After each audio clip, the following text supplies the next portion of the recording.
বাংলাদেশকে সাপোর্ট করতে সরাসরি খেলা দেখতে গ্যালারিতে প্রধানমন্ত্রীর কন্যা জাইমা রহমান।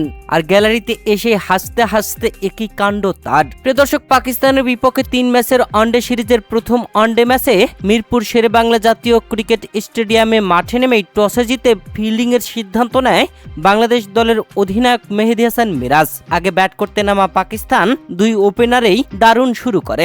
টানা 6 ওভারে কোনো উইকেট পড়েনি, যেখানে মুস্তাফিজুর রহমান ও তাসকিন আহমেদ নিজেদের 3 ওভার করে বোলিং করে কোনো উইকেট তুলে নিতে পারেননি। এরপরে বোলিংয়ে আসেন মেহেদী হাসান মিরাজ। পাকিস্তান 6 ওভারে কোনো উইকেট না হারিয়ে 2 ওপেনারের ব্যাটিংয়ে দারুণ খেলছিল। এদিকে তখন ওই গ্যালারির ভিআইপি বক্সে ক্যামেরা ধরা হলো, আর সেখানে দেখা গেল প্রধানমন্ত্রী তারেক রহমানের কন্যা জাইমা রহমানকে।